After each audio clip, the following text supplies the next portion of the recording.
شاہ تار پر ہر آن رحمت کی نظر رکھنا، شاہ تار پر ہر آن رحمت کی نظر رکھنا، کرے دن رات یہ سنت کی خدمت یا رسول اللہ۔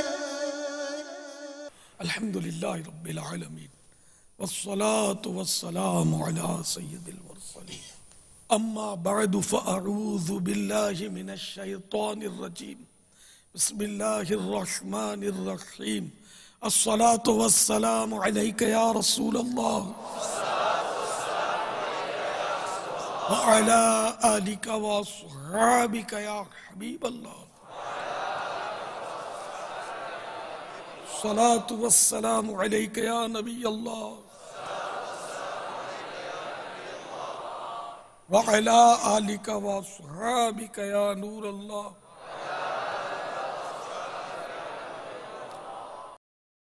میٹھے میٹھے اور پیارے پیارے اسلامی بھائیوں، نگاہیں نیچی کیے، توجہ کے ساتھ بیان سنیے کہ لاپرواہی کے ساتھ ادھر ادھر دیکھتے ہوئے، پیچھے مڑ مڑ کر دیکھتے ہوئے، زمین پر انگلی سے کھیلتے ہوئے، اپنے کپڑے بدن یا بالوں کو سہلاتے ہوئے، باتیں کرتے ہوئے یا ٹیک لگا کر سننے سے، نیز ادھورا بیان سن کر چل پڑنے سے اس کی برکتیں زائل ہونے کا اندیشہ ہے۔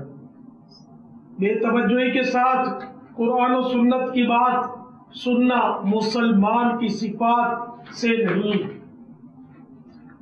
رب کائنات جل جلالہ سورۃ الانبیاء میں ارشاد فرماتا ہے، ما یأتیہم من ذکر من ربہم محدث الا استمعوہ وَهُمْ يَلْعَبُونَ لَاهِيَةً قُلُوبُهُمْ۔ میرے آقا نعمت اعلیٰ حضرت عظیم البرکت عظیم المرتبت پروانہ شمع رسالت مجدد دین و ملت پیر طریقت عالم شریعت باعث خیر و برکت مولانا شاہ احمد رضا خان علیہ رحمت الرحمن اپنے شعرۂ آفاق ترجمہ قرآن کنز الایمان میں اس کا ترجمہ کچھ یوں کرتے ہیں، جب ان کے رب عز و جل کے پاس سے انہیں کوئی نئی نصیحت آتی ہے تو اسے نہیں سنتے مگر کھیلتے ہیں، ان کے دل کھیل میں پڑے ہیں۔ صلو علی الحبیب محمد۔ میٹھے میٹھے اور پیارے پیارے اسلامی بھائیوں،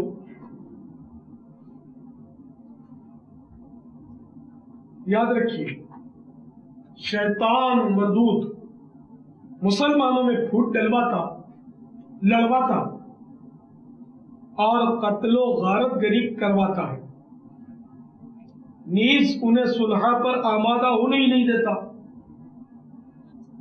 شیطان مکار و نابکار کے وار سے خبردار کرتے ہوئے پارہ 15 سورہ بنی اسرائیل کی 53ویں آیت کریمہ میں ہمارا پیارا پیارا پروردگار عز و جل ارشاد فرماتا ہے، الشیطان یزغ بینہم، پارہ 7 سورۃ المائدہ آیت نمبر 91 میں اللہ رب العباد کا ارشاد عبرت بنیاد ہے، انما یرید الشیطان ان یوقع بینکم العداوۃ والبغضاء۔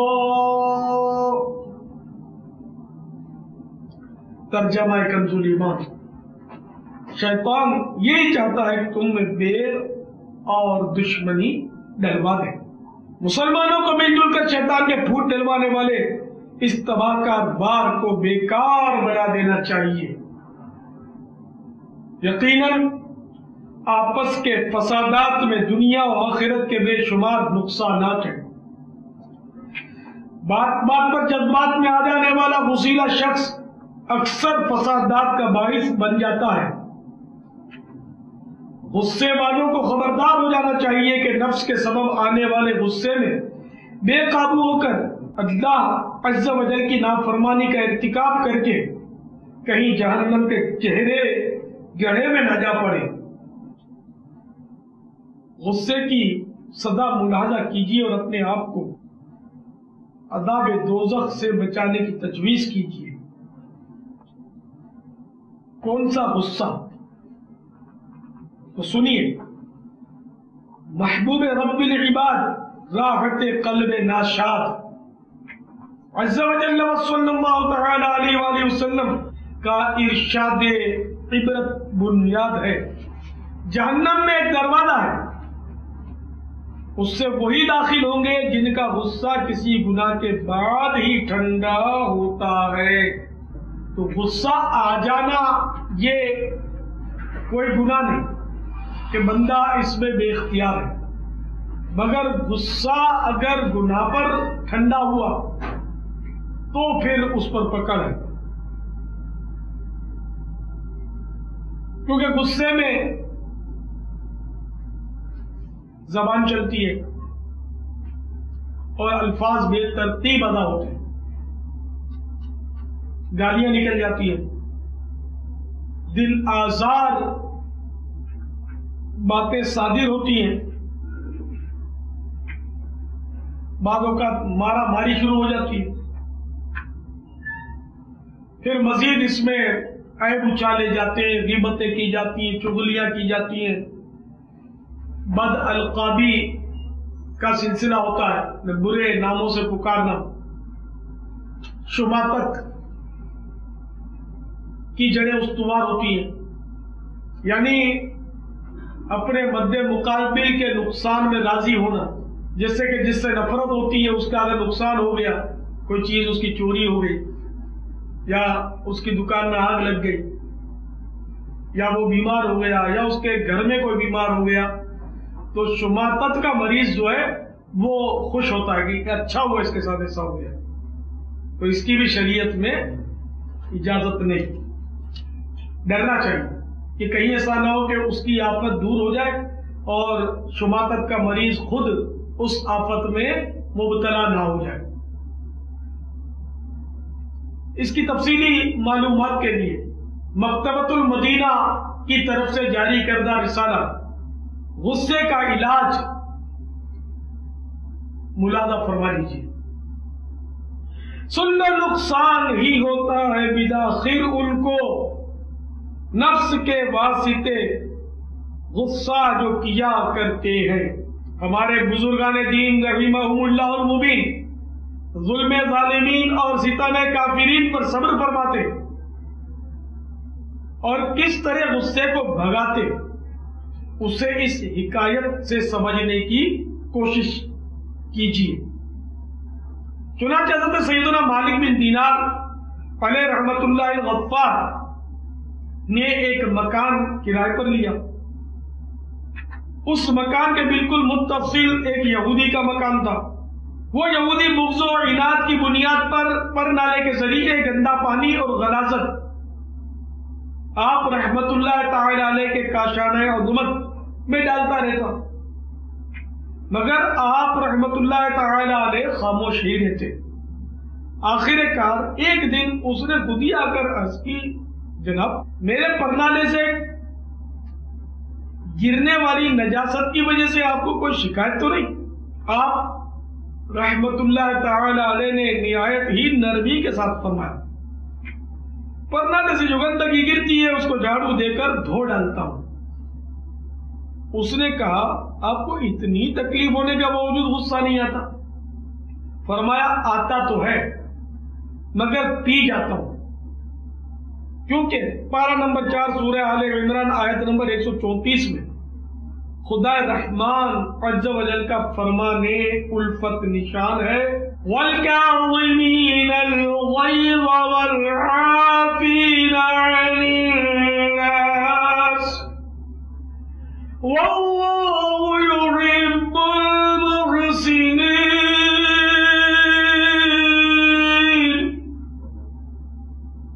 میرے آقا نعمت امام اہل سنت عظیم البرکت عظیم المرتبت پروانہ شمع رسالت مجدد دین و ملت مولانا شاہ احمد رضا خان علیہ رحمت الرحمن اپنے شعرۂ آفاق ترجمہ قرآن کنز الایمان میں اس کا ترجمہ کچھ یوں کرتے ہیں: اور غصہ پینے والے اور لوگوں سے درگزر کرنے والے اور نیک لوگ اللہ کے محبوب ہیں۔ جواب سن کر وہ یہودی مسلمان ہو گیا۔ نگاہ ولی میں وہ تاثیر دیکھی، بدلتی ہزاروں کی تقدیر دیکھی۔ سبحان اللہ، صلو علی الحبیب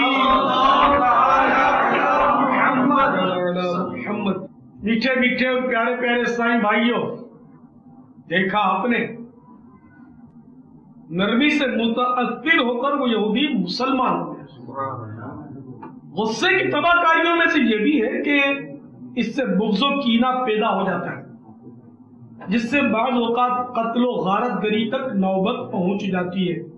حضرت سیدنا ابن عباس رضی اللہ تعالی عنہ کہتے ہیں، نبی کے پاس صاحب الاولاد سیاح افلاک صلی اللہ تعالی علیہ وآلہ وسلم کا ارشاد حقیقت بنیاد ہے: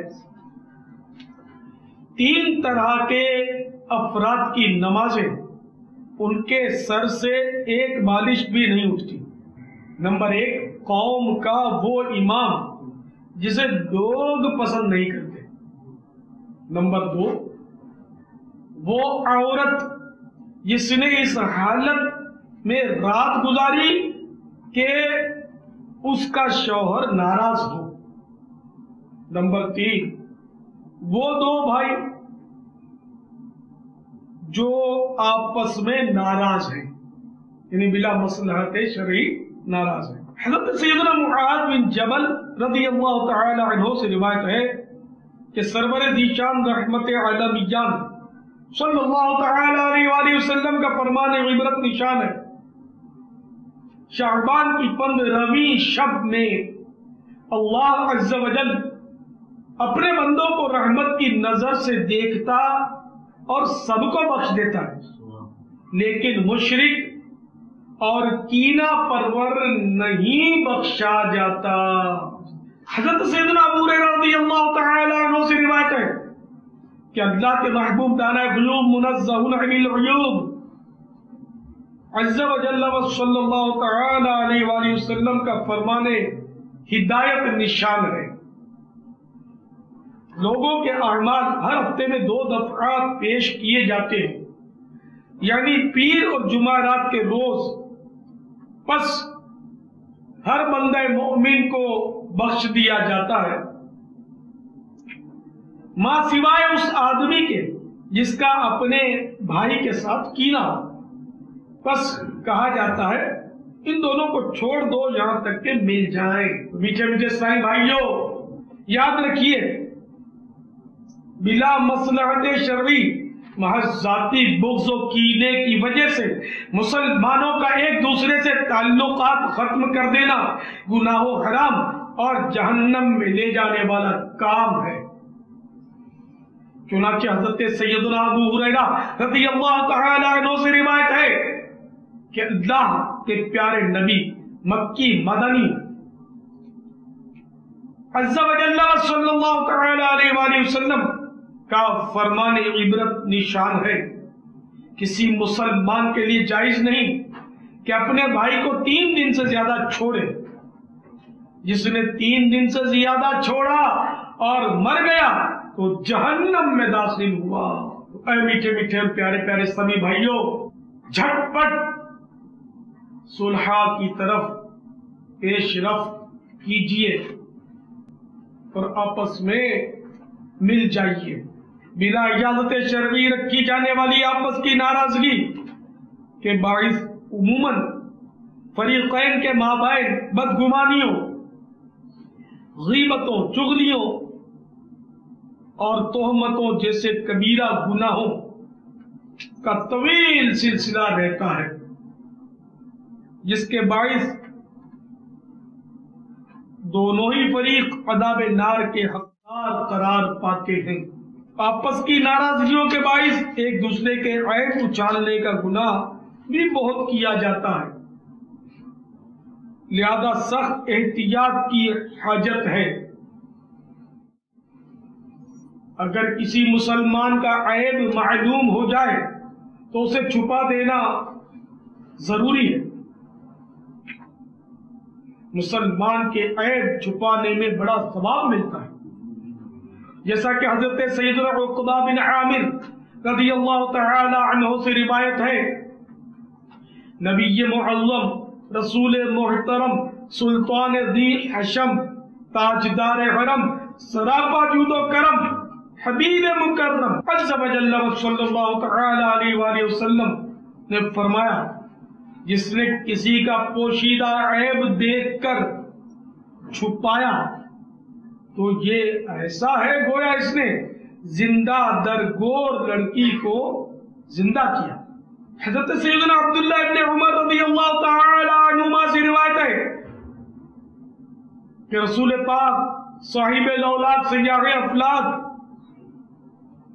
صلی اللہ تعالی علیہ وآلہ وسلم کا ارشاد پاک ہے، ایک مسلمان دوسرے مسلمان کا بھائی ہے، نہ اس پر ظلم کرتا ہے، نہ اسے بے یار و مددگار چھوڑتا ہے، اور جو اپنے بھائی کی حاجت پوری کرے اللہ تعالیٰ اس کی حاجت پوری کرتا ہے، اور جو کسی مسلمان کی تکلیف دور کرے اللہ عز و جل قیامت کی تکلیفوں میں سے اس کی تکلیف دور فرمائے گا، اور جو کسی مسلمان کی عیب پوشی کرے یعنی عیب کو چھپا دے تو خدا ستار عز و جل قیامت کے روز اس کی عیب پوشی فرمائے۔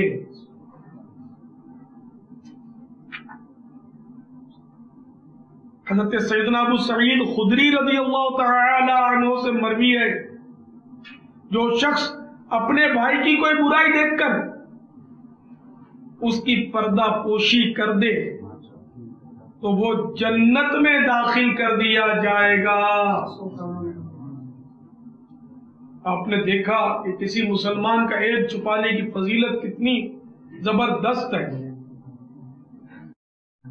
کہ جو اپنے بھائی کی کوئی برائی دیکھ کر اس کو چھپائے، پردہ پوشی کرے تو وہ جنت میں داخل کر دیا جائے گا۔ جن لوگوں کی یہ عادت ہوتی ہے کہ کسی کی برائی معلوم ہو جائے تو بس وہ سمجھتے ہیں کہ بہت بڑا خزانہ ہاتھ آ گیا اور اب اس کی پولے کھولتے پھرتے ہیں، معاذ اللہ، یہ بہت برے بندے ہیں، اور ایسا کرنے والوں کو اللہ تبارک و تعالی کے قہر و غضب سے ڈرنا چاہیے اور مسلمانوں کی عزت اور آبرو ریزی سے بچنا چاہیے، ورنہ یاد رکھیے کہ اس کا عذاب برداشت نہیں ہو سکے گا۔ میٹھے میٹھے اسلامی بھائیوں، آپس کی ناراضگیوں کے باعث عموماً ایک دوسرے کی بکثرت غیبت کی جاتی ہے۔ غیبت گناہ کبیرہ، حرام اور جہنم میں لے جانے والا کام ہے۔ جب دلوں میں ناراضگی اثر جماتی اور آپس میں لڑائی ٹھن جاتی ہے تو غیبتوں اور تہمتوں کا سیلاب امڑ آتا ہے اور سوئے جہنم ہکاتا ہے۔ اس ضمن میں سرور کائنات شاہ موجودات صلی اللہ تعالی علیہ وآلہ وسلم کے ارشادات ملاحظہ فرمائیے اور خوف خدا بندی عز و جل سے تھرائیے۔ پیارے پیارے آقا مکی مدنی مصطفیٰ صلی اللہ تعالی علیہ وآلہ وسلم کا فرمانے عبرت نشان ہے، میں شب معراج ایسے لوگوں کے پاس سے گزرا جو اپنے چہروں اور سینوں کو تانبے کے ناخنوں سے چھیل رہے تھے۔ میں نے پوچھا اے جبرائیل یہ کون لوگ ہیں؟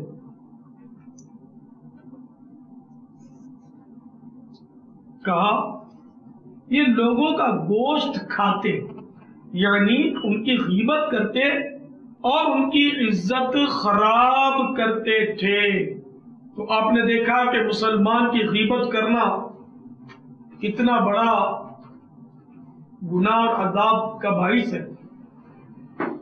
جب بھی کسی کی غیبت کو جی چاہے، غیبت یاد رکھیے اس کو کہتے ہیں کہ اس برائی کا بیان کرنا جو اس کے مسلمان بھائی میں ہے، اس کو پیچھے سے بیان کرنا، یہ غیبت ہے۔ اور اگر وہ برائی اس میں نہیں ہے، اس کے باوجود بیان کیا تو یہ تہمت ہے۔ تو جب بھی کسی کی برائی جو کہ واقع اس میں ہے تب بھی اس کو بیان کرنے کا جی چاہے تو فوراً اپنی کمزوری اور ناتوانی پر توجہ فرمائیے کہ اگر اس کی مجھے سزا ملی توبہ کیے بغیر مرنے کے سبب، اور تانبے کے ناخنوں سے اپنے چہرے اور سینے کو نوچنے کی صورت بنی تو میں کیا کروں گا؟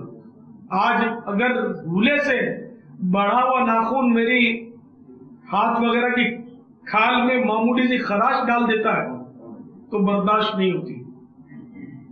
تو تانبے کے ناخن اگر میرے بنا دیے گئے اور مجھے سینہ اور چہرہ چھیلنے پر مجبور کیا گیا تو میں کیا کروں؟ کیسے برداشت؟ خدا کی قسم اللہ تبارک و تعالی کا عذاب ایک لمحے کے کروڑویں حصے کے لیے بھی کوئی برداشت نہیں کر سکتا، ہرگز نہیں کر سکتا۔ تو اب تک جتنوں کی غیبت کی ہو اس سے توبہ کرنی چاہیے۔ اگر جس کی غیبت کی اس کو پتہ چل گیا ہے تو اس سے بھی معافی مانگی جائے، اور اگر پتہ نہیں چلا تو اس سے معافی مانگنے کی ضرورت نہیں ہے، توبہ کی جائے اور اپنے لیے اور اس کے لیے مغفرت کی دعا کی جائے۔ کبھی کبھی اس طرح بھی دعا کر لیا کرے کہ یا اللہ آج تک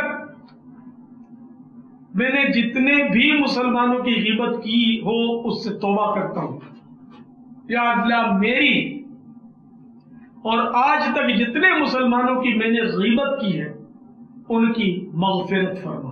چلیے میں جس طرح عرض کرتا ہوں آپ اس کو دہرا لیجیے۔ یا اللہ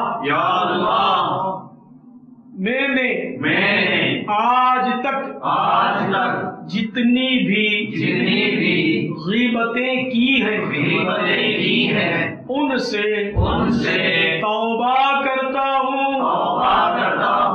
یا اللہ میری اور جن جن مسلمانوں کی میں نے غیبت کی ہے ان کی مغفرت فرما۔ صلو علی الحبیب۔ مزید تفصیلات کے لیے مکتبۃ المدینہ کا مطبوعہ غیبت کی تباہ کاریاں ضرور ملاحظہ فرما لیجئے۔ اس کو پڑھیں گے تو آپ حیرت زدہ رہ جائیں گے، اور انشاءاللہ عز و جل غیبت سے بچنے کا بہت ذہن بنے گا۔ اب تہمت کا عذاب بھی ملاحظہ فرما لیجئے۔ آج کل بات بات پر تہمت رکھ دی جاتی ہے۔ حدیث پاک میں ہے جو شخص کسی مسلمان پر بہتان لگائے، یعنی ایسی چیز کہے جو اس میں نہیں، تو اللہ عز و جل اسے ردغۃ الخبال میں رکھے گا یہاں تک کہ وہ اپنی کہی ہوئی بات سے نکل جائے۔ ردغۃ الخبال، یہ ردغۃ الخبال کا جو حدیث پاک میں تذکرہ ہوا، تو ردغۃ الخبال جہنم میں ایک مقام ہے جہاں دوزخیوں کا خون اور پیپ جمع ہوگا۔ اس حدیث پاک کا یہ حصہ یہاں تک کہ وہ اپنی کہی ہوئی بات سے نکل جائے، اس کی شرح کرتے ہوئے حضرت سیدنا شیخ محقق محقق علی الاطلاق حضرت سیدنا شیخ عبدالحق محدث دہلوی علیہ رحمۃ اللہ الطبی فرماتے ہیں، یعنی یہاں کہ وہ اپنی کہیں بھی بات سے نکل جائے سے مراد یہ ہے کہ اس گناہ سے توبہ کر لے، یعنی توبہ کے ذریعے نکل گیا، یا جس عذاب کا وہ مستحق ہو چکا ہے اسے بھگتنے کے بعد پاک ہو جائے۔ توبہ کے ذریعے نکلنا تو بہت آسان ہے، ورنہ عذاب کے ذریعے نکلا بہرحال نکلا، لیکن عذاب برداشت نہیں ہوگا خدا کی قسم۔ تو اس لیے دنیا ہی میں توبہ کر لی جائے، اور جس پر تہمت رکھی، جس کے سامنے تہمت رکھی ان کے سامنے صفائی کرنا بھی ضروری ہے۔ آپ نے چپکے سے توبہ کر لی لیکن دوسرے کو تو اس کے متعلق ڈیگریڈ کر دیا، وہ تو اس کے سامنے رسوا ہو گیا۔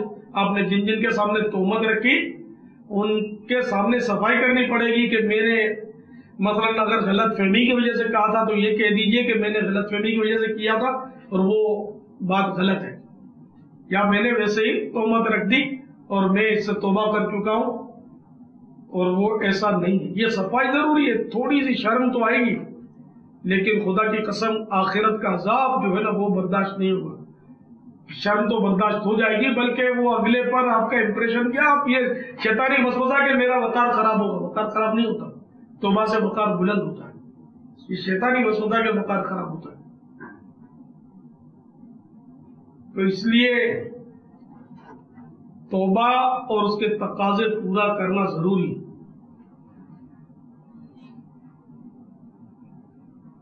یہاں تک کہ اگر اس کو بھی پتا چل گیا کہ آپ نے تہمت رکھی اس پر تو ظاہر اس کی دل آزاری ہوئی، اس کو ایذا پہنچی، تو اس کو بھی راضی کر لیجیے معافی مانگ کر کہ میری بھول ہو گئی، میں نے آپ کے بارے میں بے سوچے سمجھے ایسی بے دکھی بات کہہ دی، آپ کا دل دکھ گیا، مہربانی کر کے مجھے معاف کرو۔ اس کے ساتھ عاجزی کے ساتھ نرمی کے ساتھ معافی مانگ، ویری سوری، سوری، خالی اس طرح کہنے سے ضروری نہیں کہ اس کا دل صاف ہو جائے، بلکہ اس کو عاجزی کے ساتھ معافی مانگنی پڑے گی، روب کے ساتھ بھی نہیں۔ بھائی معاف کرتا ہے کہ نہیں، چل یار معاف کر دینا، جان چھوڑ چل، یہ معافی مانگنے کا طریقہ نہیں ہے، بلکہ ندامت کے ساتھ، عاجزی کے ساتھ اس کے دل میں اتر کر معافی مانگے گے تو معافی ہوگی نا۔ اڑی تڑی سے معاف تو کر بھی دے گا، لیکن کوئی ضروری نہیں ہے کہ اس کا دل بھی صاف ہو جائے۔ دل کی صفائی تو عاجزی سے ہی ہو سکتی ہے، نرمی سے، پیار سے، محبت سے، الفت سے، وہ پیار بھی دے، عاجزی بھی کرے، بے شک اس کو کوئی ضمناً تحفہ بھی پیش کر دے دل خوش کرنے کی نیت سے کہ تہادو تحابو، ہدیہ دو، محبت بڑھے گی، تحفہ دیں گے محبت بڑھے گی۔ لیکن تحفہ دینا کوئی شرط نہیں ہے، میں طریقہ بتا رہا ہوں کہ کسی طرح اس کے دل میں اترے، پیار محبت سے، نرمی سے، اور وہ معاف کر دیں۔ صلو علی الحبیب صلی اللہ علیہ میٹھے میٹھے اسلامی بھائیوں، بعضوں کا ایسا ہوتا ہے کہ کوئی شخص اگر ستاتا ہے، ظلم کرتا ہے تو لوگ اس کو کوسنے دیتے ہیں، بددعائیں دیتے ہیں، اور اس کے بعد پھر موقع ملا تو انتقام بھی لے لیتے ہیں۔ تو ان کی خدمت میں عرض ہے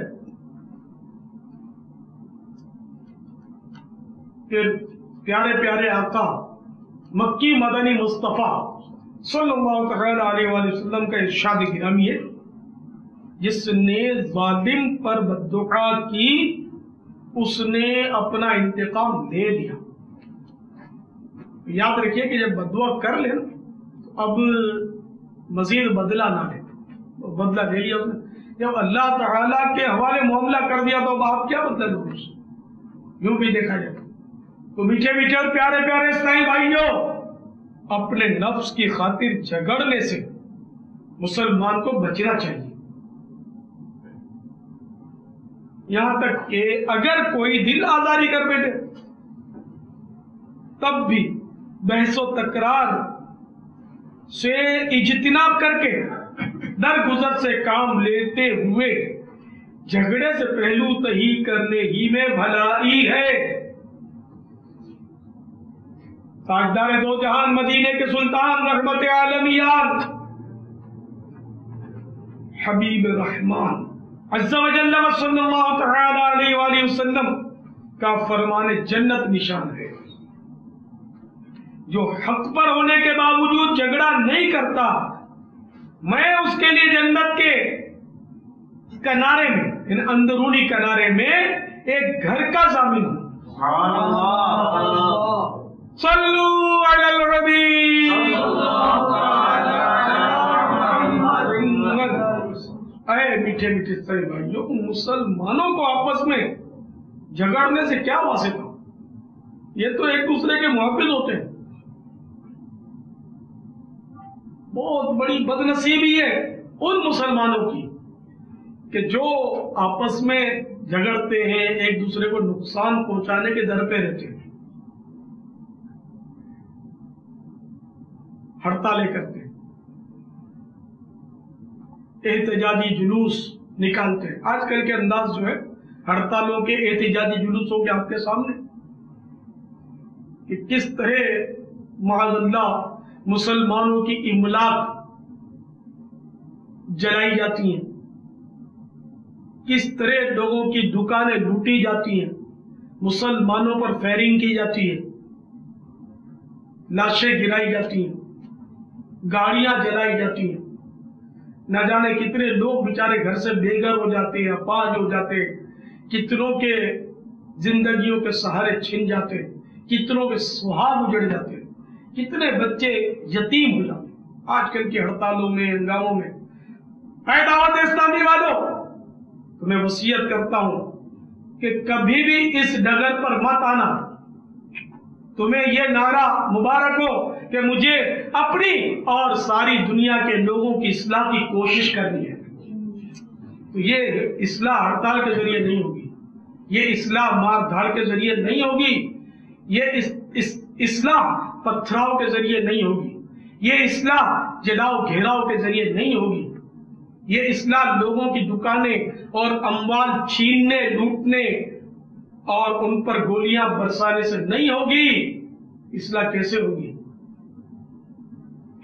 محبت اور مٹھاس بھری باتوں سے ہوگی، قرآنی آیتوں کے سنانے سے ہوگی، میٹھے محبوب صلی اللہ تعالی علیہ وآلہ وسلم کی احادیث مبارکہ بتانے سے ہوگی، بزرگان دین رحمہم اللہ المبین کے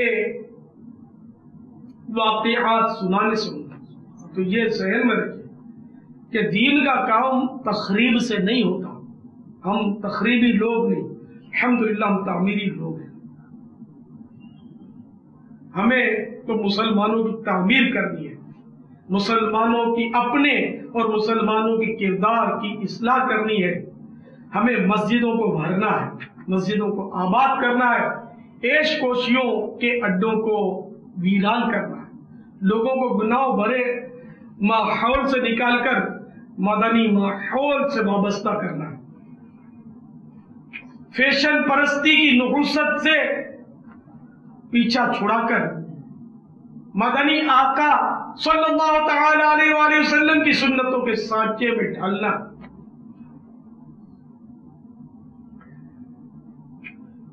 تو بہرحال مسلمانوں کو آپس میں جھگڑے سے کیا واسطہ؟ یہ تو ایک دوسرے کے محافظ ہوتے ہیں. چنانچہ اللہ کے محبوب دانا غیوب منزہ عن العیوب عز و جل و صلی اللہ تعالی علیہ وآلہ وسلم کا فرمانے ہدایت نشان ہے. مسلمان یعنی کامل مسلمان وہ ہے جس کی زبان اور ہاتھ سے مسلمان کو تکلیف نہ پہنچے، اور مہاجر یعنی کامل مہاجر وہ ہے جو اس چیز کو چھوڑ دے جس سے اللہ تعالی نے منع فرمایا ہے. صحیح بخاری شریف کی اس حدیث پاک کے تحت حکیم الامت حضرت علامہ مولانا مفتی احمد یار خان علیہ رحمت المنان مرآت جلد اول صفحہ 29 پر فرماتے ہیں یعنی کامل مسلمان وہ ہے جو لغتاً شرعاً ہر طرح مسلمان ہو. وہ مومن کامل ہے جو کسی مسلمان کی غیبت نہ کرے، گالی طعنہ چغلی وغیرہ نہ کرے، کسی کو نہ مارے پیٹے، نہ اس کے خلاف کچھ تحریر کرے. مزید فرماتے ہیں یعنی کامل مہاجر وہ مسلمان ہے جو ترک وطن کے ساتھ ساتھ ترک گناہ بھی کرے، یا گناہ چھوڑنا بھی لغتاً ہجرت ہے جو ہمیشہ جاری رہے گی. سرکار مدینہ منورہ سردار مکہ مکرمہ صلی اللہ تعالی علیہ وآلہ وسلم نے ارشاد فرمایا مسلمان کے لیے جائز نہیں کہ دوسرے مسلمان کی طرف آنکھ سے اس طرح اشارہ کرے جس سے اسے تکلیف پہنچے. یعنی ہاتھ سے ہی تکلیف پہنچائے یہ ضروری نہیں، اسلحہ سے تکلیف پہنچائے یہ ضروری نہیں، کسی کو تکلیف کہتے ہو، بلکہ آنکھ کے اشارے سے بھی تکلیف پہنچ سکتی ہے. گھور کے دیکھتے ہیں بعض اوقات آدمی کا دل کتنا تھوڑا ہو جاتا ہے، شرمندہ ہو جاتا ہے، بعض اوقات کا دل ٹوٹ جاتا ہے گھور کر دیکھنے سے. بہرحال یہ کہ یہ بھی جائز نہیں کہ کسی مسلمان کی طرف اس طرح اشارہ کرے کہ جس سے اس کو تکلیف پہنچے. ایک مقام پر ارشاد فرمایا کسی مسلمان کو جائز نہیں کہ وہ کسی مسلمان کو خوف زدہ کرے، خواہ بلا وجہ کسی کو ڈرانا یہ بھی جائز نہیں، خوف زدہ کرنا. میٹھے میٹھے اور پیارے پیارے اسلامی بھائیوں، یقیناً حقوق العباد کا معاملہ بڑا نازک ہے، مگر آج کل بے باکی کا دورہ ہے. عوام تو خدا خواص کہلانے والے بھی عموماً اس طرف سے غافل رہتے ہیں. غصے کے بے جا اظہار کا مرض عام ہے، غصے کی وجہ سے اکثر خواص بھی لوگوں کی دل آزاری کر بیٹھتے ہیں اور اس طرف ان کی بالکل توجہ نہیں ہوتی. یقیناً کسی مسلمان کی بلا وجہ شرعی دل آزاری کبیرہ گناہ حرام اور جہنم میں لے جانے والا کام ہے. میرے آقا اعلیٰ حضرت امام اہل سنت عظیم البرکت عظیم المرتبت پروانہ شمع رسالت مجدد دین و ملت مولانا شاہ احمد رضا خان علیہ رحمت الرحمن فتاوی رضویہ شریف جلد 12 صفحہ 342 پر طبرانی شریف کے حوالے سے نقل کرتے ہیں. سلطان دو جہان رحمت عالمیان شاہ انس و جان صلی اللہ تعالی علیہ وآلہ وسلم کا فرمانے عبرت نشان ہے من آذا مسلما فقد آذانی ومن آذانی فقد آذى اللہ. یعنی جس نے کسی مسلمان کو ایذا دی اس نے مجھے ایذا دی، اور جس نے مجھے ایذا دی اس نے اللہ عز و جل کو ایذا دی. تو پیارے پیارے صاحب بھائیوں یاد رکھیے اللہ اور رسول عز و جل صلی اللہ تعالی علیہ وآلہ وسلم کو ایذا دینا کفار کی مذموم صفت ہے. جیسا کہ اللہ تبارک عز و جل پارہ 22 سورۃ الاحزاب آیت نمبر 57 میں ارشاد فرماتا ہے ان الذين يؤذون الله ورسوله لعنهم الله في الدنيا والآخرة وأعد لهم عذابا مهينا. ترجمہ کنز ایمان، بے شک جو ایذا دیتے ہیں اللہ عز و جل اور اس کے رسول صلی اللہ تعالی علیہ وآلہ وسلم کو، ان پر اللہ عز و جل کی لعنت ہے دنیا اور آخرت میں، اور اللہ عز و جل نے ان کے لیے ذلت کا عذاب تیار کر رکھا ہے.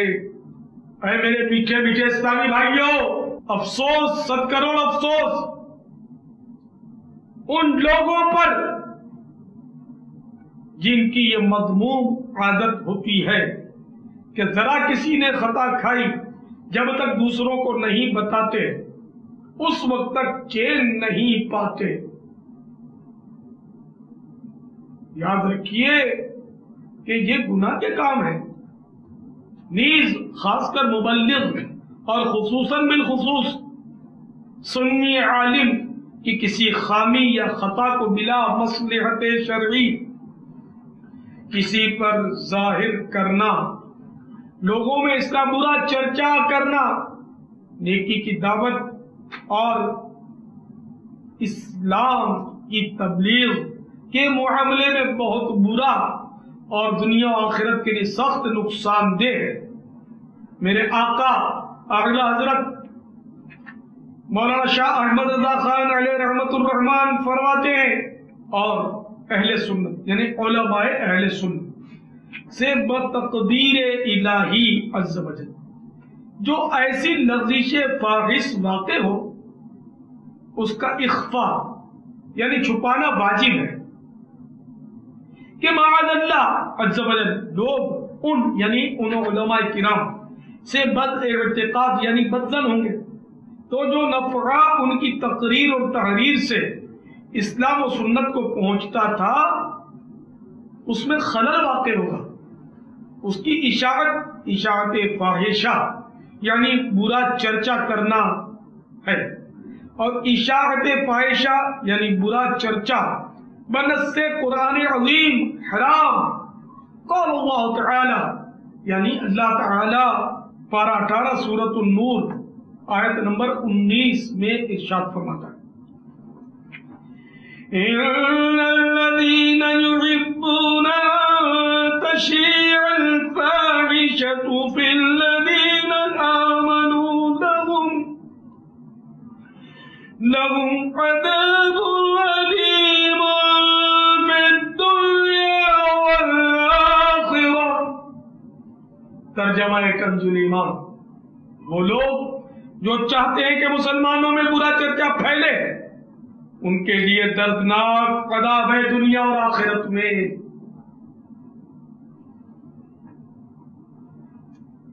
میرے آقا اعلی حضرت کی آیت مبارکہ نقل کرنے کے بعد مزید فرماتے ہیں، خصوصاً جب کہ وہ بندگان خدا حق کی طرف بے کسی عذر و تأمل کے رجوع فرما چکے، کسی فتوے کے ضمن میں فرمایا کہ جنہوں نے رجوع کر لیا، اپنی بھول تسلیم کر کے توبہ کر لی، بالخصوص ایسوں کے بارے میں رسول اللہ عز و جل وصلی اللہ تعالی علیہ وآلہ وسلم فرماتے ہیں، جس نے اپنے بھائی کو کسی گناہ کی وجہ سے عار دلایا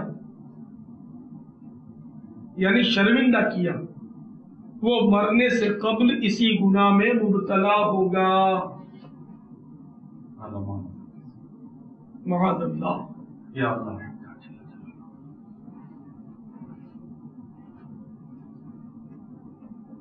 میرے پیارے پیارے میٹھے میٹھے سائیں بھائیوں، بہت سمجھنے کی بات ہے، بہت غور کرنے کی بات ہے، زبان کو سنبھالنے کی ضرورت ہے۔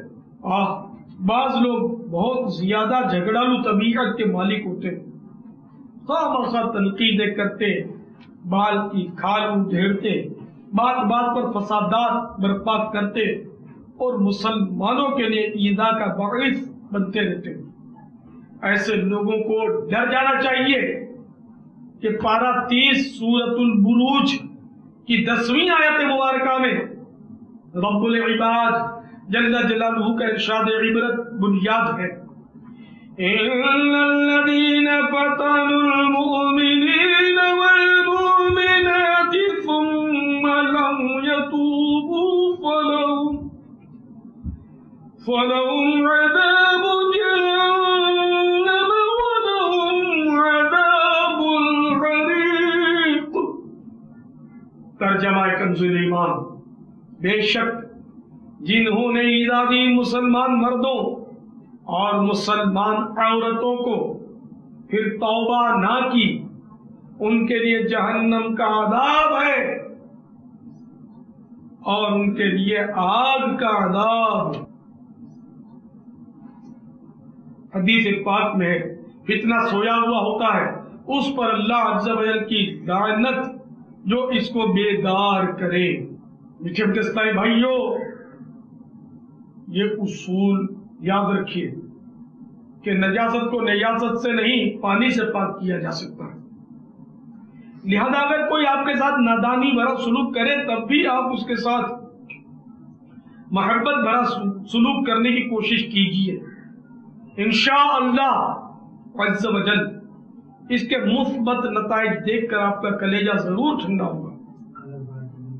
واللہ المجیب عز و جل وہ لوگ بڑے خوش نصیب ہیں جو اینٹ کا جواب پتھر سے دینے کے بجائے ظلم کرنے والے کو معاف کر دیتے ہیں اور برائی کو بھلائی سے ٹالتے ہیں. برائی کو بھلائی سے ٹالنے کی ترغیب کے ضمن میں پارہ ڈبل 12 سورہ حامیم السجدہ کی 34ویں آیت کریمہ میں ارشاد قرآنی ہے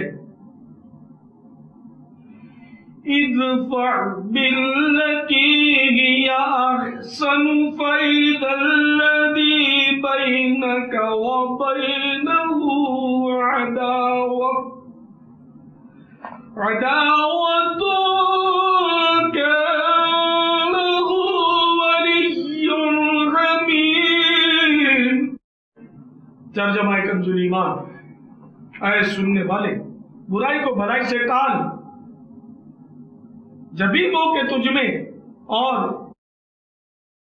اس میں دشمنی تھی ایسا ہو جائے گا جیسا کہ گہرا دوست. سیدنا صدر الافاضل حضرت علامہ مولانا سید محمد نعیم الدین مراد آبادی علیہ رحمت اللہ الہادی خزائن العرفان شریف میں برائی کو بھلائی سے ٹالنے کا طریقہ بتاتے ہوئے ارشاد فرماتے ہیں مثلا غصے کو صبر سے، جہل یعنی جہالت کو حلم سے، بدسلوکی کو عفو و درگزر سے، کہ اگر کوئی تیرے ساتھ برائی کرے تو معاف کر. یعنی اس خصلت کا نتیجہ یہ ہوگا کہ دشمن دوستوں کی طرح محبت کرنے لگیں گے. اس کا شان نزول بیان کرتے ہوئے لکھتے ہیں کہا گیا ہے کہ یہ آیت ابو سفیان کے حق میں نازل کہ باوجود ان کی شدت عداوت کہ نبی کریم صلی اللہ تعالی علیہ وآلہ وسلم نے ان کے ساتھ سلوک کے نیک کیا، ان کی صاحبزادی کو اپنی زوجیت کا شرف عطا فرمایا. اس کا نتیجہ یہ ہوا کہ وہ صادق المحبت جانثار ہو گئے. سبحان اللہ. اللہ عز و جل کی ان پر رحمت ہو، ان کے صدقے ہماری مغفرت. فتح مکہ مکرمہ زادہ اللہ شرفوں و تعظیموں و تکریمہ کے موقع پر وہاں کے سرداران قریش اور عام لوگ حرم کعبہ میں جمع تھے. یہ لوگ وہی تھے جو مسلسل 21 برس سرکار مدینہ منورہ سردار مکہ مکرمہ صلی اللہ تعالی علیہ وآلہ وسلم کے جانی دشمن رہے تھے. سرور کائنات شہنشاہ موجودات صلی اللہ تعالی علیہ وآلہ وسلم اور صحابہ و صحابیات علیہم وعلیہن الرضوان پر عرصہ حیات تنگ کر دیا تھا. محبوب رب الانام صلی اللہ تعالی علیہ وآلہ وسلم اور صحابہ کرام علیہم الرضوان کو ہجرت کر جانے پر مجبور کر دیا تھا. یہ وہی ظالمین تھے جنہوں نے اسلام اور مسلمین کو ختم کرنے کے لیے 300 میل دور جا کر بھی ایمان والوں پر حملے کیے اور کئی لڑائیاں لڑ چکے تھے. اور آج یہ لوگ سلطان دو جہان رحمت عالمیان صلی اللہ تعالی علیہ وآلہ وسلم کی زبان حق کے ترجمان سے اپنی قسمت کا فیصلہ سننے کے منتظر سر جھکائے حاضر تھے. سرکار نامدار مدینے کے تاجدار دو عالم کے مالک و مختار صلی اللہ تعالی علیہ وآلہ وسلم نے ان لوگوں سے استفسار فرمایا آج تم کیا کہتے ہو اور کیا گمان کرتے ہو لوگوں نے 3 مرتبہ عرض کی آپ حلیم اور رحیم باپ کے فرزند ہیں. تو سرکار ابد قرار صلی اللہ تعالی علیہ وآلہ وسلم نے فرمایا میں وہ کہوں گا جو یوسف علیہ السلام نے کہا تھا. یہ فرما کر آپ نے پارہ 13 سورہ یوسف کی آیت نمبر 92 تلاوت کی. قال لا تثريب عليكم اليوم يغفر الله لكم وهو أرحم الراحمين. ترجمہ کنز ایمان. کہا آج تم پر کچھ ملامت نہیں، اللہ عز و جل تمہیں معاف کرے اور وہ سب مہربانوں سے بڑھ کر مہربان ہے. لاکھوں مالکیوں کے عظیم پیشوا اور مشہور عاشق رسول حضرت سیدنا امام مالک رضی اللہ تعالیٰ عنہ نے 146 سنہ ہجری میں فتویٰ دیا. عباسی خلیفہ ابو جعفر نے حکومت کے دباؤ سے عوام سے جبراً بیعت لی. اس لیے حکومت کی اطاعت عوام پر فرض نہیں. یہ بیعت شرم بیعت ہی نہیں. اس فتوے کی وجہ سے مدینہ منورہ زادہ اللہ شرفوں و تعظیموں و تکریمہ کے اس کے گورنر جعفر بن سلیمان عباسی کے حکم سے آپ رضی اللہ تعالیٰ عنہ کو گرفتار کر کے آپ پر کچھ اس طرح فرد جرم عائد کی گئی. نمبر 1 آپ نے عباسی حکومت کی بیعت کو کل عدم یعنی منسوخ قرار دیا ہے. نمبر 2 عوام کو حکومت کی اطاعت سے انحراف یعنی مخالفت کرنے پر ابھارا ہے. نمبر 3 آپ نے کھلی بغاوت کا ارتکاب کیا ہے.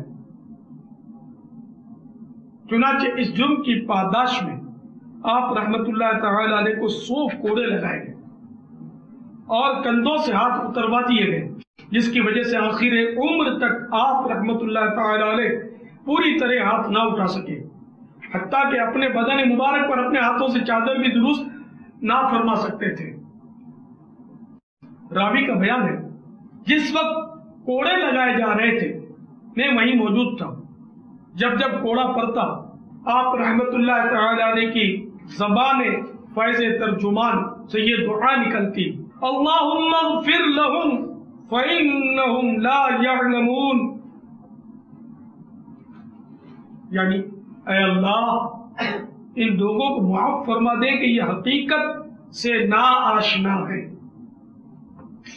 کوڑوں کی مار کی شدت سے آپ رحمت اللہ تعالی علیہ بالآخر بے ہوش ہو گئے. ہوش میں آتے ہی آپ رحمت اللہ تعالی علیہ کی زبان مبارک سے پہلا جملہ جو جاری ہوا وہ یہ تھا اے لوگوں گواہ رہو کہ میں نے اپنے مارنے والوں کو معاف کر دیا. سلام ان پر برائے نفس جو بدلہ نہ لیتے تھے، سلام ان پر جو دشمن کو دعائے خیر دیتے تھے. اللہ عز و جل کی ان پر رحمت ہو اور ان کے صدقے ہماری مغفرت ہو. آمین بجاہ النبی الامین صلی اللہ تعالی علیہ وآلہ وسلم. صلو علی الحبیب صلی اللہ علیہ وسلم. میرے پیارے پیارے میٹھے میٹھے بھائیوں، اب کو درگزر کرنا، قصور معاف کر دینا یہ میرے آقا صلی اللہ تعالی علیہ وآلہ وسلم کی بھی عظیم سنت اور بزرگان دین رحمہم اللہ المبین کی بھی سنت ہے. اور قرآن پاک میں بھی درگزر کے متعلق پارہ 9 سورۃ الاعراف کی آیت نمبر 199 میں ارشاد ہوتا ہے خذ العفو وأمر بالعرف وأعرض عن الجاهلين۔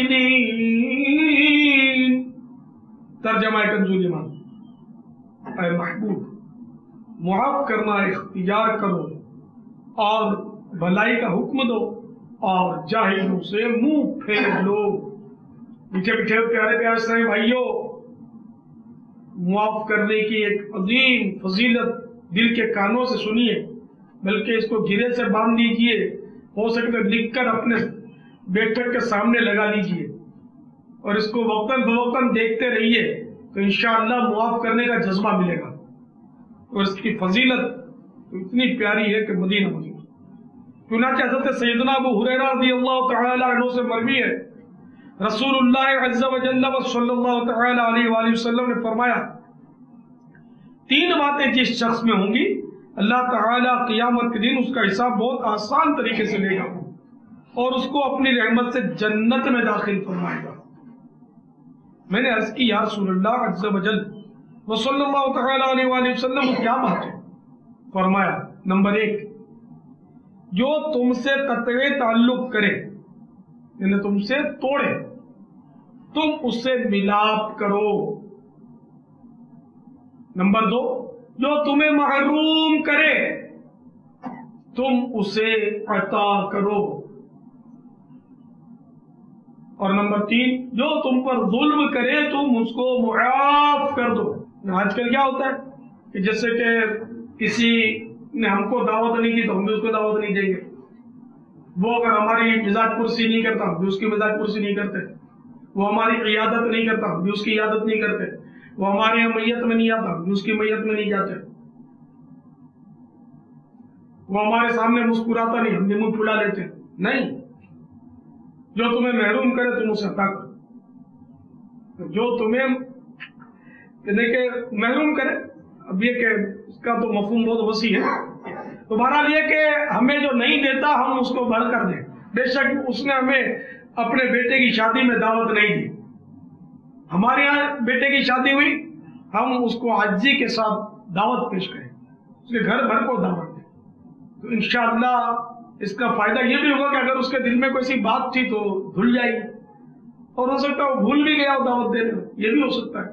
اس کا مطلب یہ نہیں کہ دعوت نہیں دی، رشتہ دار ہے تو وہ بغض و کینے کی وجہ سے نہیں دی۔ تو بہرحال یہ کہ مدنی ذہن ہوگا تو انشاءاللہ اس کا رستہ ملتا چلا جائے گا۔ پیارے پیارے میٹھے میٹھے اسلامی بھائیوں،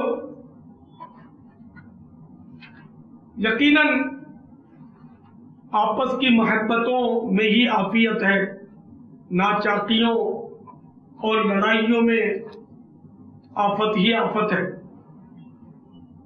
لہذا جتنا ہو سکے آپس میں صلح و صفائی سے رہنا چاہیے۔ حضرت سیدنا انس رضی اللہ تعالیٰ عنہ فرماتے ہیں، ایک روز سرکار دو عالم نور مجسم شاہد بنی آدم رسول محتشم صلی اللہ تعالیٰ علیہ وآلہ وسلم تشریف فرماتے ہیں، آپ صلی اللہ تعالیٰ علیہ وآلہ وسلم نے تبسم فرمایا۔ حضرت سیدنا عمر فاروق اعظم رضی اللہ تعالیٰ عنہ نے عرض کی، یا رسول اللہ عز و جل صلی اللہ تعالیٰ علیہ وآلہ وسلم، آپ پر میرے ماں باپ قربان، آپ نے کس لیے تبسم فرمایا، کیوں مسکرائے؟ ارشاد فرمایا، میرے 2 امتی اللہ عز و جل کی بارگاہ میں 2 زانو گر پڑیں گے، ایک عرض کرے گا یا اللہ اس سے میرا انصاف دلا کہ اس نے مجھ پر ظلم کیا تھا، اللہ عز و جل مدعی یعنی دعویٰ کرنے والے سے فرمائے گا اب یہ بیچارہ کیا کرے گا، اس کے پاس تو کوئی نیکی باقی نہیں، مظلوم یعنی مدعی جس نے دعویٰ کیا وہ کرے گا میرے گناہ اس کے ذمہ ڈال دے۔ اتنا ارشاد فرما کر نبیوں کے سرور مدینے کے تاجور محبوب رب اکبر عز و جل صلی اللہ تعالی علیہ وآلہ وسلم رو پڑے۔ ارشاد فرمایا وہ دن بہت عظیم دن ہوگا، کیونکہ اس وقت یعنی بروز قیامت ہر ایک اس بات کا ضرورت مند ہوگا کہ اس کا بوجھ ہلکا۔ اللہ عز و جل مظلوم یعنی مدعی جس نے دعویٰ کیا سے فرمائے گا دیکھ تیرے سامنے کیا ہے، وہ عرض کرے گا اے پروردگار میں اپنے سامنے سونے کے بڑے شہر اور بڑے بڑے محلات دیکھ رہا ہوں جو موتیوں سے آراستہ ہیں۔ یہ شہر اور عمدہ محلات یعنی عظیم الشان عمارات، بلڈنگیں کس پیغمبر یا صدیق یا شہید کے لیے؟ اللہ عز و جل فرمائے گا یہ اس کے لیے ہیں جو ان کی قیمت ادا کرے۔ بندہ عرض کرے گا ان کی قیمت کون ادا کر سکتا ہے؟ اللہ عز و جل فرمائے گا تو ادا کر سکتا ہے۔ وہ عرض کرے گا وہ کس طرح؟ اللہ عز و جل ارشاد فرمائے گا اس طرح کہ تو اپنے بھائی کے حقوق معاف کر دے۔ بندہ عرض کرے گا یا اللہ میں نے سب حقوق معاف کیے۔ اللہ عز و جل فرمائے گا اپنے بھائی کا ہاتھ پکڑ اور دونوں اکٹھے جنت میں چلے جاؤ۔ پھر سرکار نامدار دو عالم کے مالک و مختار شہنشاہ ابرار صلی اللہ تعالی علیہ وآلہ وسلم نے فرمایا اللہ عز و جل سے ڈرو اور مخلوق میں صلح کرواؤ، کیونکہ اللہ عز و جل بھی بروز قیامت مسلمانوں میں صلح کروائے گا۔ اے میرے میٹھے میٹھے اور پیارے پیارے اسلامی بھائیوں، یہ حدیث پاک مسلمانوں کے درمیان صلح کروانے کی سنت الہیہ اور صلح کی ترغیب دلانے کی سنت مصطفیہ جل جلالہ صلی اللہ تعالی علیہ وآلہ وسلم کی مشکبار خوشبو سے مہک رہی ہے۔ اللہ کرے ہم بھی اس سنت خوشبودار سے اپنے ظاہر و باطن کو معطر و معمر کر کے اسلامی بھائیوں میں بھائی چارگی کی بھرپور سعی کریں اور اپنے ماحول کو صلح و خیر کی خوشبوؤں سے مہکتا گلزار بلکہ مدینے کا باغ سدا بہار بنا دے۔ جی ہاں، مدینے کا باغ سدا بہار ہے، وہاں خزاں نہیں آتی۔ عاشقوں کے امام اہل سنت مولانا شاہ احمد رضا خان علیہ رحمت الرحمان کا شعر یہ یاد آ رہا ہے، فرماتے ہیں طیبہ کے سوا سب باغ پامال و فنا ہوں گے، طیبہ کے سوا سب باغ پامال و فنا ہوں گے، دیکھو گے چمن والو جب عہد خزاں آیا، دیکھو گے چمن والو جب عہد خزاں آیا۔ تو بہرحال میرے پیارے پیارے میٹھے میٹھے اسلامی بھائیوں، صلح کروانا یہ بڑا مبارک عمل ہے۔ اس کی ترغیب دلاتے ہوئے ہمارا رب مجیب عز و جل پارہ 26 سورۃ الحجرات کی 10ویں آیت کریمہ میں ارشاد فرما رہا ہے انما المؤمنون اخوة فاصلحوا بین اخویکم واتقوا اللہ لعلکم ترحمون۔ ترجمہ کنزول ایمان، مسلمان بھائی ہیں تو اپنے دو بھائیوں میں صلح کرو اور اللہ سے ڈرو کہ تم پر رحمت ہو۔ قرآن کریم کے بیان کردہ اخلاق حسنہ کے مظہر اتم تاجدار حرم نبی مکرم رسول محترم شفیع معظم صلی اللہ تعالی علیہ وآلہ وسلم کی مقدس سنت بھی ہمیں صلح کروانے کا عملی نمونہ عطا فرما رہی ہے۔ چنانچہ خزائن العرفان پر ہے سرکار مدینہ صلی اللہ تعالی علیہ وآلہ وسلم دراز گوش یعنی خوطا گدھا پر کہیں تشریف لے جا رہے تھے کہ انصار رضی اللہ تعالی عنہم کے پاس سے گزر ہوا، وہاں کچھ دیر توقف فرمایا یعنی ٹھہرے۔ اس جگہ دراز گوش نے پیشاب کیا تو ابن ابی نے ناک بند کر لی۔ حضرت سیدنا عبداللہ بن رواحہ رضی اللہ تعالی عنہ نے فرمایا سرکار صلی اللہ تعالی علیہ وآلہ وسلم کے دراز گوش کا پیشاب تیرے مشک سے زیادہ خوشبودار ہے۔ سرکار صلی اللہ تعالی علیہ وآلہ وسلم تشریف لے گئے۔ ان دونوں کی بات بڑھ گئی اور دونوں کی قومیں آپس میں لڑ گئی اور ہاتھا پائی تک نوبت پہنچی۔ سرکار صلی اللہ تعالی علیہ وآلہ وسلم واپس تشریف لائے اور دونوں میں صلح کروا دی۔ اس معاملے میں یہ آیت نازل ہوئی، وَإِن طَائِفَتَانِ مِنَ الْمُؤْمِنِينَ اقْتَتَلُوا فَأَصْلِحُوا بَيْنَهُمَا۔ ترجمہ کنز ایمان، اور اگر مسلمانوں کے دو گروہ آپس میں لڑیں تو ان میں صلح کراؤ۔ ایک اور مقام پر صلح کی ترغیب دلاتے ہوئے ارشاد ہوتا ہے، پارہ 5 سورۃ النساء آیت نمبر 128، وَالصُّلْحُ خَيْرٌ وَأُحْضِرَتِ الْأَنفُسُ الشُّحَّ۔ ترجمہ کنز ایمان، اور صلح خوب ہے اور دل لالچ کے پھندے ہیں۔ ان آیات مبارکہ پر عمل اور صلح کروانے کی میٹھی سنت کے خوشنما رنگ سے ہمارے اسلاف رحمہم اللہ تعالی کی مبارک سیرت خوب رنگین و مزین ہے۔ یہ مبارک حضرات مسلمانوں میں صلح و امن کے مدنی پھول کھلانے کے لیے بڑی سے بڑی قربانی دینے سے بھی دریغ نہ فرماتے۔ چنانچہ اس کی ایک مثال، روشن مثال، ہمارے مکی مدنی آقا محبوب رب ذوالجلال صلی اللہ تعالی علیہ وآلہ وسلم کے نواسۂ علی وقار نوجوانان اہل سنت کے سردار حلیم الطبع و بردبار امام علی مقام حضرت سیدنا امام حسن مجتبی رضی اللہ تعالی عنہ ہیں، جن کے بارے میں ہمارے پیارے پیارے آقا رحمت والے مصطفیٰ صلی اللہ تعالی علیہ وآلہ وسلم نے یوں خبر غیب اثر ارشاد فرما دی تھی، میرا یہ بیٹا سید یعنی سردار ہے، اور امید ہے کہ اللہ تعالی اس کے ذریعے مسلمانوں کے دو گروہوں کے مابین صلح کروائے گا۔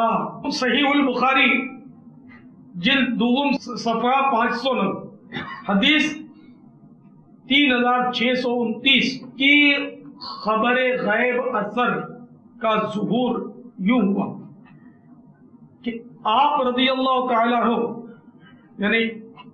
یعنی امام حسن مجتبی رضی اللہ تعالی عنہ اپنے والد ماجد امیر المومنین مولا کائنات علی المرتضی شیر خدا کرم اللہ تعالی وجہہ الکریم کی شہادت کے بعد 6 ماہ اور چند دن منصب خلافت پر فائز رہے، اور پھر مسلمانوں کے دو گروہوں میں صلح کروانے کے لیے خلافت جیسے عظیم منصب سے دستبرداری اختیار فرمائی۔ کاش اقتدار کی ہوس میں بدمست ہو کر ایک دوسروں پر حملے کرنے والے، خون خرابیاں کرنے والے اس سے عبرت حاصل کریں کہ ملی ہوئی خلافت امام حسن مجتبی رضی اللہ تعالیٰ عنہ نے مسلمانوں کی صلح کی خاطر ترک فرما دی، اور یہاں ایک کونسلر کی سیٹ کے لیے بندہ لاشیں گرانے کے لیے تیار ہو جاتا ہے۔ افسوس، ایسے بد نصیبوں پر 100 کروڑ افسوس۔ اے کاش اس ذلیل دنیا کی حقیر ترین اور جیتے جی بھی عارضی کرسی کے بجائے دونوں جہاں کی عظمت والی کرسی یعنی غلامی مصطفیٰ کی کرسی نصیب ہو جائے، ہمیں نصیب ہو جائے۔ اے کاش دنیا کی کرسی، اے اللہ ہمارے دشمنوں کو ملا دینا، آمین۔ یا اللہ ہمیں غلامی مصطفیٰ کی کرسی نصیب کر دے، اور ایسا عشق رسول صلی اللہ تعالی علیہ وآلہ وسلم ہمیں عنایت فرما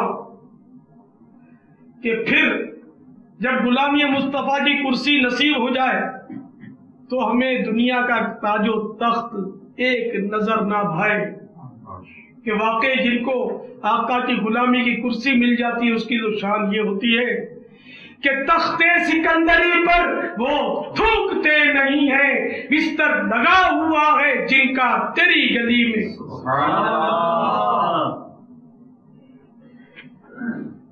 دیوانہ کر دیا ہے، دیوانہ ہو گیا ہوں، دیکھا ہے میں نے ایسا جلوہ تیری گلی میں، دیوانگی پہ میری ہنستے ہیں عقل والے، رستہ تیری گلی کا پوچھا تیری گلی میں۔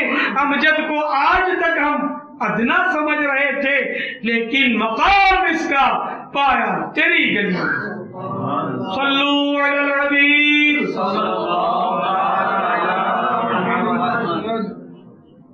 تو اے میرے پیارے پیارے میٹھے عیسائی بھائیوں، میں کر رہا تھا کہ صلح سنت الہیہ بھی ہے، سنت مصطفیہ بھی ہے، اور ہمیں مسلمانوں میں فاصلے بڑھانے کے بجائے صلح کروانے کا کام کرنا چاہیے، نہ کہ ایک دوسرے کی چغلی پھونک کر ذو الوجہین، یعنی دو رخے بن کر خود کو جہنم کا حقدار بنائے اور مسلمانوں کو لڑوائے۔ معاذ اللہ، آج کل یہ کام بہت ہو رہا ہے، معاذ اللہ۔ تو ہمیں تو اللہ کرے کہ فاصلے مٹانے والے بننے کی سعادت مل جائے۔ اے کاش ہم نفرتیں مٹائیں اور محبت کے جام پلائیں، اے کاش کہ اصلاح بین الناس، یعنی لوگوں کے درمیان صلح کرواؤ کے حکم کے مطابق ہمیں عمل کرنا نصیب ہو جائے،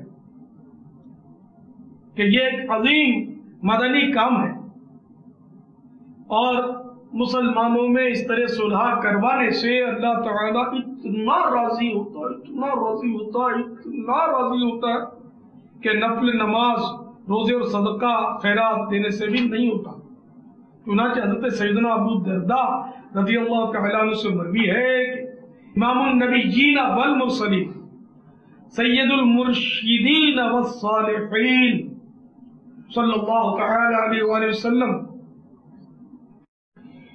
نے صحابہ کرام علیہم رضوان سے ارشاد فرمایا، کیا تمہیں نماز، روزے اور صدقہ دینے سے افضل کام کی خبر نہ دوں؟ صحابہ کرام علیہم رضوان نے عرض کی، کیوں نہیں یا رسول اللہ عز و جل صلی اللہ تعالی علیہ وآلہ وسلم؟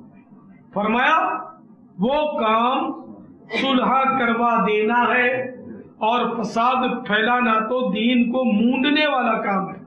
دیکھا آپ نے اسلامی بھائیوں میں صلح کروا دینا کیسا فضیلت و عظمت والا کام ہے۔